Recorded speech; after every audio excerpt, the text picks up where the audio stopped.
안녕하십니까. 이번 주 공과 내용 설명 잠시 드리겠습니다.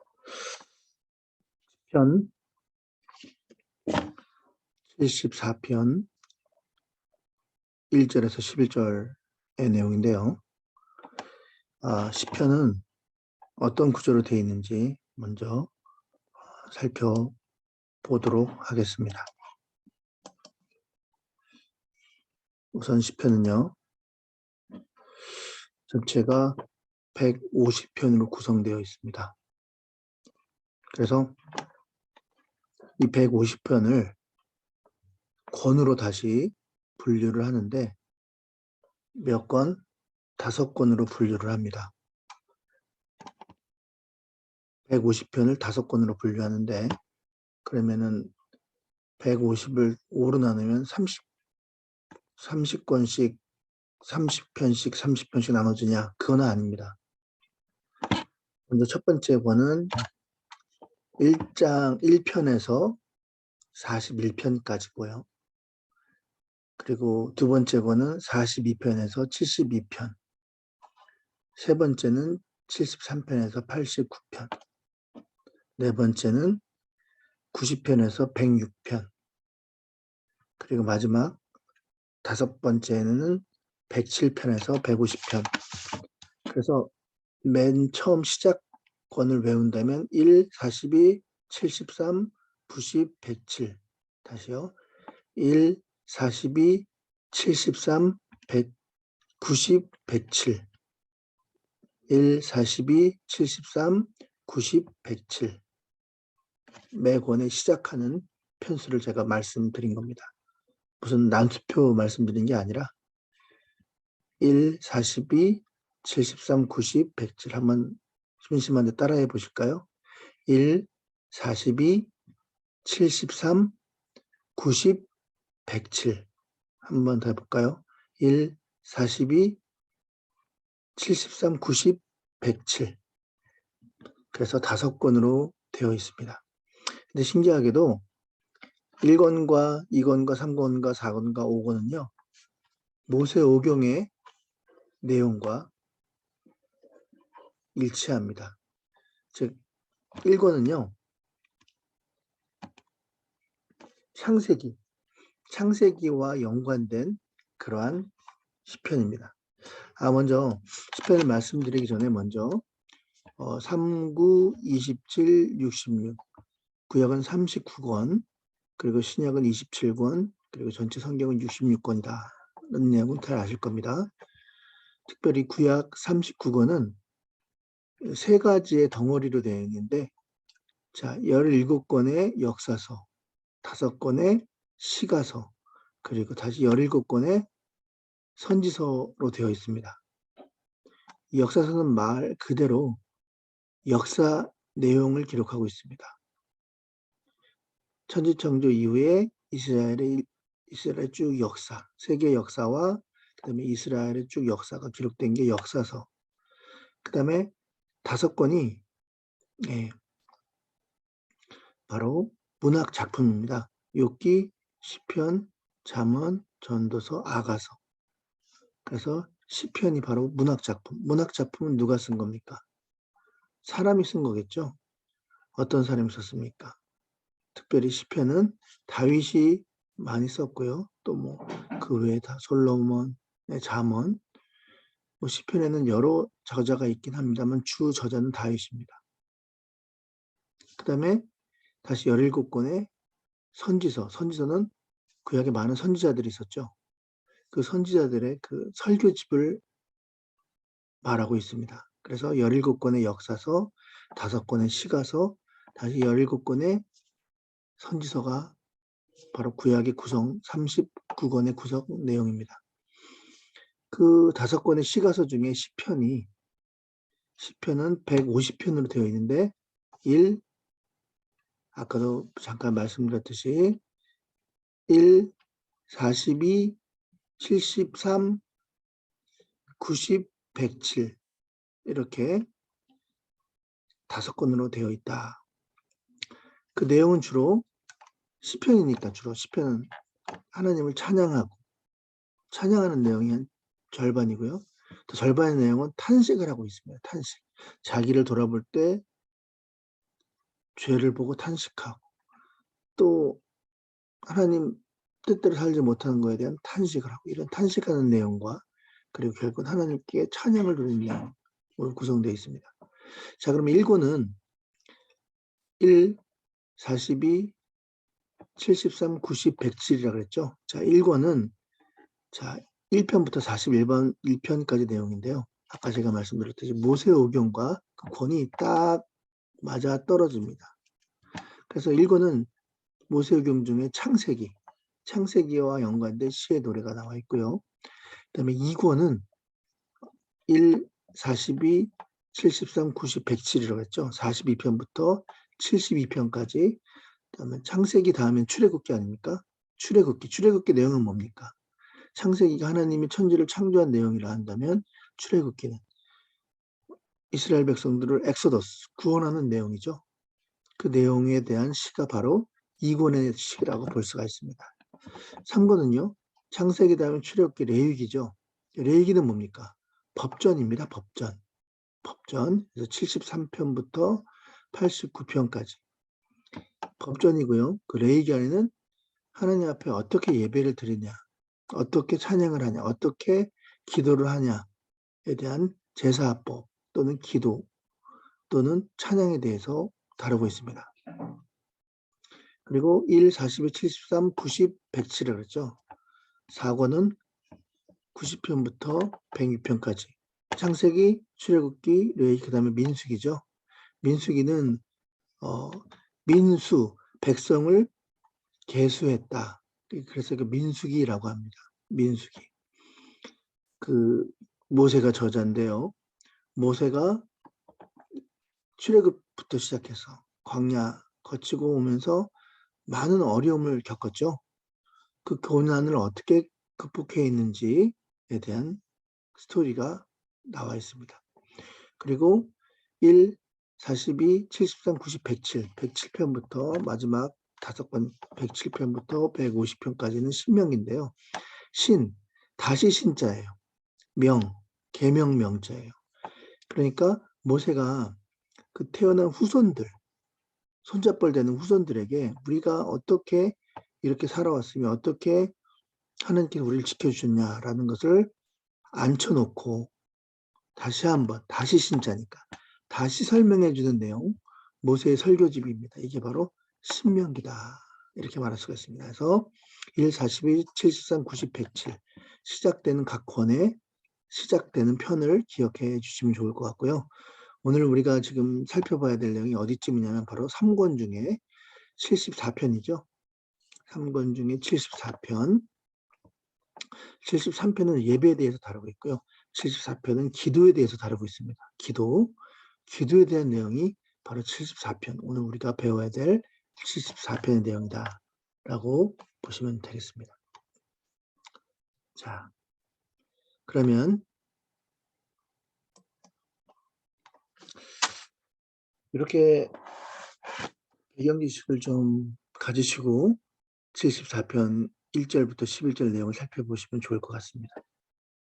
자, 먼저 74편은요. 말씀드렸듯이 그 당시 배경은요. 느부갓네살 왕, 바벨론의 느부갓네살 왕이 통치하던 시대였습니다. 그 느부갓네살 왕이 첫 침공을 해서 이스라엘 성전이 다 파괴가 됐죠. 그럴 때 그들은 성전을 기반으로 살았던 그들은 어떤 마음이 들었겠습니까? 아니, 하나님이 계신데 어떻게 이 성전이 파괴될 수가 있지? 하는 생각을 했을 것입니다. 그리고 자손 대대로 또 믿음의 선조들이 계속 기도를 했는데 어떻게 그럼에도 불구하고 이런 일이 일어나지? 어떻게 성전이 불타고 없어지고 그럴 수가 있지? 라는 생각을 하였을 것입니다. 자, 73편, 73편의 내용, 74편이죠. 74편의 내용을 보시면 그 내용을 잘 살펴볼 수가 있는데요. 자, 한번 보겠습니다. 74편의 5절 9절 말씀. 그들은 마치 도끼를 들어 살림을 베는 사람 같으니라. 그들은 느부갓네살 왕을 비롯한 바벨론 침공을 묘사하고 있습니다. 시로 이제 그들이 도끼와 철퇴로 성소의 모든 조각품을 쳐 부수고 또 주의 성소를 불사르며 주의 이름이 계신 곳을 더럽혀 땅에 엎었나이다. 그들의 마음속으로 이르기를 우리가 그들을 진멸하자 하고 이 땅에 있는 하나님의 모든 회당을 불살랐나이다. 회당이 다 불살랐다는 것을 묘사하고 있습니다. 우리의 표적은 보이지 아니하며 선지자도 더 이상 없으며 이런 일을 얼마나 오래 했는지 우리 중에 아는 이도 없더라. 탄식하고 있는 내용이죠. 아까 시편의 내용은 탄식이 절반이고 그리고 절반은 하나님을 찬양하는 내용이라고 하였죠. 지금 성전이 회파되고 성전이 불에 타 있는 안타까운 모습을 탄식하고 있는 시편의 기자의 모습이라고 볼 수 있습니다. 이렇게 기도했는데 하나님 앞에 기도했음에도 불구하고 어떻게 성전이 이렇게 회파되고 있을까 하며 좌절하고 상처받은 그들의 모습을 이 시편 9절에서 보도록 볼 수 있습니다. 또 10절에서 11절의 말씀을 보면요. 하나님이여 대적이 언제까지 우리를 비방하겠으며 원수가 주의 이름을 영원히 능욕하리이까 주께서 어찌하여 주의 손 곧 주의 오른손으로 거두시나이까 주의 품에서 손을 뻗어내시나이까 그들을 멸하소서. 이렇게 말하고 있습니다. 즉 그렇게 기도했는데 기도하면 뭔가 좋아져야 되지 않습니까? 기도하면 뭔가 그들이 바라는 것을 이루어져야 되지 않습니까? 그럼에도 불구하고 기도했음에도 불구하고 바라는 대로 되지 않습니다. 이루어지지 않습니다. 그런 안타까운 모습을 시편 기자는 말씀하고 있다라는 것을 우리는 알 수가 있습니다. 자, 우리가요 하나 더 생각해야 볼 부분이 있습니다. 우리는 오랫동안 기도하면 당연히 이루어질 것이다 라는 생각을 많이 하지 않습니까? 그럼에도 불구하고 이루어지지 않을 때가 있습니다. 그럴 때 아니 어떻게 이렇게 기도를 했는데 하나님께서 우리의 기도를 응답해 주지 아니하실까라는 생각을 할 때가 종종 있다라는 것이죠.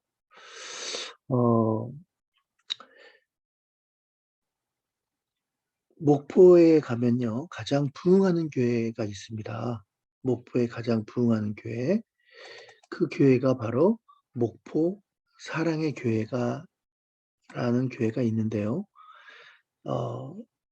백동조 목사님이라는 분이 심우하시는 교회입니다. 교회가 바로 목포 사랑의 교회다 이렇게 말씀을 드릴 수가 있는데요. 그 목포 사랑의 교회 그 간증한 내용을 잠깐 소개시켜 드리면서 기도가 과연 무엇인지를 한번 말씀드리고자 합니다. 목포 사랑의 교회 백동조 목사님 그 내용 잠깐 말씀을 드리려고 하는데요. 목포 사랑의 교회는요. 백동조 목사님 자체가 굉장히 좀 마르셨고요. 되게 몸이 약하세요. 몸이 약하셔가지고 마르고 몸이 약하신 상태였기 때문에 좀 안쓰럽다고 생각할 정도로 좀 그런 분이 바로 백동조 목사님이에요. 근데 이제 이분 스토리라기보다는 이분의 어머니의 스토리가 좀 우리가 들을 만한 그런 스토리예요. 자, 어떤 스토리냐면요. 어머니가 옛날 분이시니까 교회를 다니는데 교회가 한 8km 정도 되는 그런 교회라고 합니다. 8km 되는 교회를 이 어머니가 다니셨대요. 백동정 목사님 어머니가.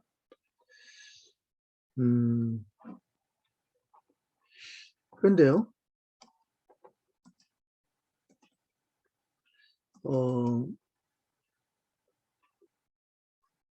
지금 여기 사진이 보이죠? 이 백동재 목사님의 모습입니다. 네. 백동재 목사님.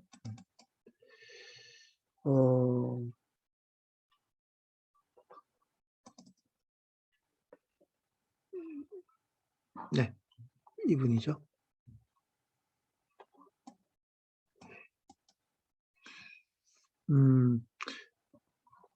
백동재 목사님인데요.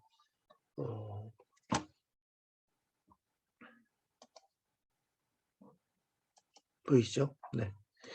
어머니가 이제 8km 정도 되는 거리를 교회를 다니셨대요. 그러니까 굉장히 먼 거리죠. 저희 집에서 교회까지, 새생명 교회까지가 한 4.23km 정도 되거든요. 그러면 저희 집 방학동인데, 방학동에서 새생명 교회까지 가는 왕복하는 거리쯤 되는 것 같아요. 그 거리가 바로 이제 백동조 목사님이 교회와의 거리라고 말할 수가 있는데요.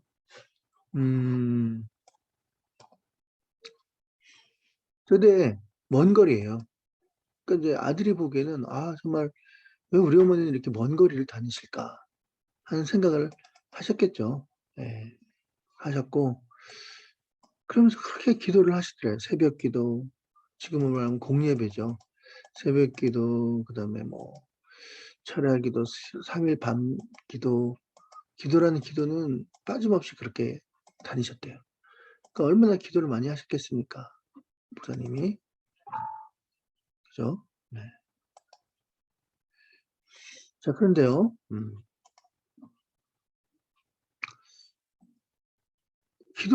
이 목사님이 볼 때는요, 하나님이 별로 이렇게 응답을 안 하시는 것 같더래요. 아니, 뭐, 그렇게 어머니가 열심히 기도를 하는데, 하나님께서는 별로 뭐, 응답을 해주시는 것 같지도 않고, 그렇게 보이더래요. 왜 그러셨을까? 그렇게 생각이 들더래요, 본인이. 예.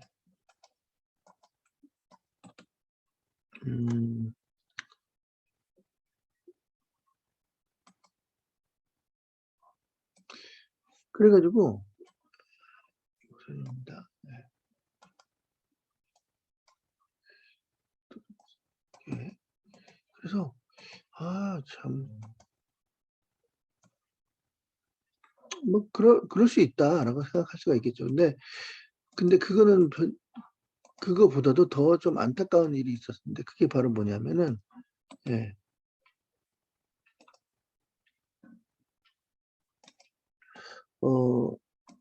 교회에서 어려움을 당하기 시작했던 거예요. 무슨 어려움을 당했냐면,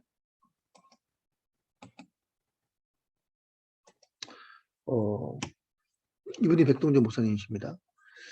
어떤 어려움을 당했냐면은, 아니, 너가 이렇게 기도를 하는데, 응답도 없고, 맨날 그렇게 교회만 다니니, 교회 전도가 안 된다 하면서, 같은 교인들 중에 이제 이 백동재 목사님 어머니를 비방하는 사람이 생긴 거예요. 그래서 이 어머니가 너무 하루는 교회를 안 가시고 그냥 우시더래요. 나 교회 안 갈란다 그러시더래요. 왜 안 가세요 어머니 했더니 집에서 기도하게 해야겠다 그렇게 말씀을 하시더래요. 그래서 한 2주 정도를 교회를 안 가고 집에서 기도를 하시더래요. 그러다가 또 2주가 지나니까 또 이제 믿음이 있으신 분이잖아요. 또 교회를 나가신 거예요. 그러다 이제 돌아가셨어요. 그러니까 평생을 기도가 응답이 없었던 것처럼 보이더래요. 그래서 어머니는 그렇게 기도하시다 돌아가셨는데 응답이 없으시게 돌아가셨구나 라는 생각을 한 거예요. 생각을 했는데 그리고 이제 본인이 이제 목회를 했는데 아까도 말씀드렸지만 몸이 굉장히 약했단 말이에요. 그래서 이제 나는 목회를 해도 나는 큰 목회를 할 수 없고 그냥 작은 목회 그리고 이제 할 수 있는 데까지 해야겠다라는 생각을 하시면서 목회를 하신 거예요. 그랬는데 이 목포에서 가장 큰 교회예요. 목포 사랑의 교회가. 그렇게 부흥이 되더래요. 설교만 하면 사람들이 몰려오고. 왜 그런가? 아무리 생각해도 왜 목회가 이렇게 잘 되는지 이해할 수가 없더래요. 근데 어느 순간 깨달은 게, 교회 부흥은 바로 어머니 기도의 덕이구나. 어머니 기도가 지금 나에게 이렇게 이 목회에 나타나고 있구나라고 결론을 내릴 수밖에 없다. 이렇게 말씀을 하는 내용, 그 간증하는 내용이 유튜브에 잘 올라와 있는데 그 내용을 다 말씀드릴 수는 없죠. 그 내용이 기니까요. 그 기도가 결코 헛된 것이 아니라는 거죠. 그러므로 우리는 이 기도가 정말 땅에 떨어지지 아니하고 정말 쌓이고 있는 거라는 걸 우리는 기억해야 합니다. 기도는 쌓이고 있는 거예요. 기도를 멈추지 말라. 그렇기 때문에 우리가 기도를 멈출 수 없는 것이 결코 기도가 땅에 떨어지는 것이 아니라 계속 쌓이고 있는 것을 보여주기 때문이죠. 다시 돌아가서 시편에 그 느부갓네살, 바벨론 느부갓네살 때문에 파쇄됐고 이런 여러 가지 어려움을 겪는 상황에서도 그들이 70년 동안 포로 생활을 합니다. 바벨론에 끌려가서 포로 생활을 하는데 그때 다니엘도 끌려갔죠. 1차 포로가 끌려가서 포로 생활을 하게 되는데 그게 자그마치 몇 년이냐면요. 7년도 아니고요. 70년 동안 포로 생활을 하게 돼요. 얼마나 환경이 자기 또 포로로 끌려가 있으니 환경이 굉장히 어려운 환경 아니겠습니까? 물론 이제 그 앞에 예레미야 선지자의 그 말씀을 보면서 이제 하나님께서 다시 회복시키리라, 다시 일으켜 세우시리라 그 말씀을 읽긴 했지만 그 현실은 포로 생활인 거예요. 70년 동안. 근데요, 다니엘의 모습을 보세요. 기도를 멈췄습니까? 아니죠. 멈추지 않았어요. 계속해서 끊임없이 기도를 드리는 다니엘의 모습을 볼 수가 있다는 겁니다. 심지어는 다니엘과 세 친구 사자굴에 들어가서도 기도를 멈추지 않았어요. 그 어려운 환경 속에서 낙심하지 않고 기도를 중단하지 않았던 사람이 바로 다니엘이었고 그 세 친구였다는 것을 보게 됩니다. 그렇기 때문에 이 기도는요, 멈추면 안 된다는 거예요. 그 기도가 응답되지 않는 것처럼 보일 때가 있습니다. 백동재 목사님의 어머니가 기도했는데 그 당시에는 아무 응답도 없는 것처럼 보였어요. 근데 그 아들 떼에서 목회를 하는데 그 기도가 드러나더라는 거예요. 그 아들뿐만이겠습니까? 그 아들의 아들, 그러니까 백동재 목사님 어머니 손자겠죠. 손자, 손녀, 또 증손녀, 이렇게 대대로 계속해서 기도가 끊이지 않고 대대로 이어져 가는 그러한 가문 있다면 정말 기독교 명문 가문이야겠죠. 우리가 그렇게 해야 된다는 거죠. 우리가 기도를 멈추지 마라. 기도를 통해서 응답이 없는 것처럼 보이지만 응답이 없는 것이 아니라 계속 쌓여가고 있다.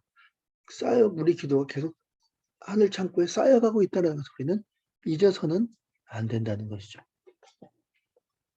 결국은 어떻게 됩니까? 중단되지 않은 그 기도를 통해서 스룹바벨을 통해서 다시 한번 바벨론 포로에서 해방이 되는 70년 후에 이스라엘이 해방이 되는 그런 역사가 일어나는 것을 우리는 보게 된다는 것이죠. 자, 이사야서 62장 6절과 7절의 말씀을 한번 보면요. 이런 말씀이 있습니다. 우리가 잘 아시는 그런 내용의 말씀이기도 한데요. 이사야서 62장 6절에서 7절 말씀 보면 예루살렘이요, 내가 너의 성벽 위에 파수꾼을 세우고 그들로 하여금 주야로 계속 잠잠하지 않게 하였느니라. 너희 여호와로 기억하시게 하는 자들아, 너희는 쉬지 말고 또 여호와께서 예루살렘을 세워 세상에서 찬송을 받게 하시기까지 그로 쉬지 못하시게 하라. 여호와께로 쉬지 못하시게 하라. 그 유명한 구절이죠. 이사야서 62장 7절 말씀. 그 6절에 보면은 성벽 위에 뭘 세워요? 파수꾼을 세우라 그러죠. 그리고 주의하라. 밤낮으로 뭘 해요? 잠잠하지 않게 하라는 거죠. 이게 무슨 말이에요? 기도하라는 얘기죠. 너희 여호와께로 기억하게 하는 자들아 너희는 쉬지 말며. 자, 마치 하나님이 주무실까봐 너희가 하나님을 깨우고 하나님을 쉬지 못하시게 하라 하는 것처럼 보이지만 실제적으로는요. 하나님이 주무시는 분은 아니잖아요. 하루에 24시간 그리고 1년 365일 이 지구와 우주와 은하계를 돌리고 계시는 졸지도 아니하시고 주무시지도 아니하시는 하나님께서 이 우주와 원세상 만물을 돌리고 계시는데 주무실 리가 있겠습니까? 근데 왜 이러한 말씀입니까? 사실은 하나님이 주무시는 것이 아니라 기도를 드리는 우리가 기도를 할 때는 자지 않는 거죠. 잠을 자지 않고 깨어 있는 거 아닙니까? 기도할 때는 다른 잡생각과 염려와 근심이 사라지겠죠. 깨어 있는 모습 아니겠습니까? 즉 누구를 위해서 기도하라는 겁니까? 하나님을 주무시는 하나님을 깨우라는 얘기가 아니라 기도하는 너희 자체가 졸지 말고 자지 말고 깨어 있으라 하는 얘기예요. 가장 최고의 수능은 무엇입니까? 최고의 공부법은 무엇입니까?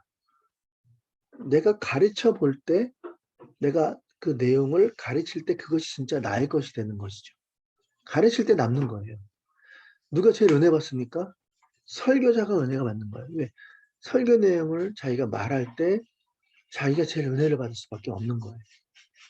기도를 하는 사람만이 기도의 참 맛을 아는 거고 깨어 있을 수 있는 거지. 하나님을 깨우라는 게 아니라 기도할 때 내가 깨어 있다. 그런 내용이라는 거죠. 하나님이 기억을 못 하실까요? 왜 기억을 못 하십니까? 여호와로 기억을 하시는 자들아. 하나님이 기억을 못 하실 리가 없죠. 기도할 때 우리가 기억을 한다는 거죠. 우리가 기도하는 사람이 기억을 한다는 거예요. 그래서 그로 쉬지 못하시게 하라.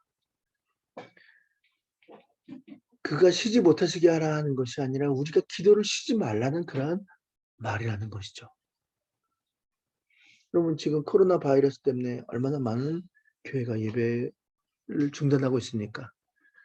우리 동네에서 가까운 3일교회만 해도 1000명이 넘지만 그곳에도 비대면으로 지금 예배를 드리고 있고 상영교회, 큰 상영교회 있지 않습니까? 근데 우리 교회는요. 기도를 24시간 돌아가면서 24시간은 아니지만 3번 하루에 3번 기도를 하고요. 2시간씩 기도하지 않습니까? 또요. 새벽 예배하죠. 그다음에 수요 예배하죠. 금요 철회하죠. 특세했죠. 주일을 말할 것도 없이 예배를 드리고요. 뿐만 아니라 이번엔 부흥회까지 하지 않았습니까? 새벽과 저녁으로. 기도를 쉬지 못하시게 하라. 기도할 때 내가 살아나는 거고요. 기도할 때 우리가 살아나는 거라는 것을 우리는 기억해야 합니다. 코로나가 있다 할지라도 그런 상황이라 할지라도 우리는 기도를 중단해서는 안 된다는 것이죠. 74편 12절 17절 뭐라고 말합니까? 이렇게 말합니다. 하나님은 예로부터 나의 왕이시라. 사람에게 구원을 베푸셨나이다. 주께서 주의 능력으로 바다를 나누시고 물 가운데서 용들의 머리를 깨뜨리시며 리워 야단의 머리를 부수시고 그것을 사막에 사는 자에게 음식물로 주셨으며 리워 야단을 부셔서 음식물로 줬대요. 사막에 사는 사람에게. 주께서 바위를 쪼개어 큰 물을 내시며 바위를 쪼개서 물을 내시고 주께서 늘 흐르는 강들을 마르게 하셨나이다. 낮도 주의 것이고 밤도 주의 것이라. 하나님 절대 주권을 말하고 있는 거죠. 주께서 빛과 해를 마련하셨으며 주께서 땅의 경계를 정하셨으며 주께서 여름과 겨울을 만드셨습니다. 이 모든 것이 하나님 손안에 있다라는 거예요. 지금 어렵고 힘들지만 이 모든 것이 하나님께서는 역전시킬 수 있는 분이시다. 가난한 자를 부하게, 병든 자를 건강하게, 없는 자를 부자로 만들 수도 있는 분이시죠. 우리 모든 기도를 들을 수 있는 분이 누구예요? 하나님이라는 걸 강조하고 있다는 거죠. 그러니까 그 주실 수 있는 분에게 어떻게 하라는 얘기예요? 구하라는 얘기죠. 구하라. 과거에 행했던 일을 기억하라는 거예요. 끊임없이 기도했더니 결국은 하나님 소망을 했더니 어떻게 돼요? 이루어졌다는 것을 기억하라는 얘기예요. 그 내용입니다. 끊임없이 기도하면 소망이 이루어진다는 거죠. 반대로 한번 생각해 볼까요, 여러분? 기도를 하지 않았어요. 전혀 기도를 안 했어요. 그런데 뭔가 돼요. 기도를 안 했는데 통일이 됩니다. 기도를 안 했는데 통일이 됐어요, 여러분. 그거 위험한 겁니다. 기도를 안 했는데 통일이 되고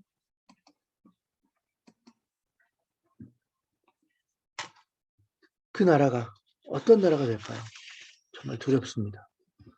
이상한 나라가 되지 않을까요? 기도를 안 했는데 우리 집이 잘 되고 부자가 됐어요. 두렵습니다. 그 집이 어떻게 될지. 기도를 안 했는데 이 나라가 민주화가 됩니다. 좋은 것일까요? 아닙니다. 두렵습니다. 기도가 없는데 뭐든지 잘 된다. 바로 앞편 말씀인 시편 73편의 악인의 형통에 대해서 말씀하고 있습니다. 그들은 기도를 하지 않는 사람입니다. 그런데 잘 돼요. 근데 잘 되는데 영원히 잘 되는 게 아니라 끝이 안 좋아요. 나중에는 망하더라는 거예요.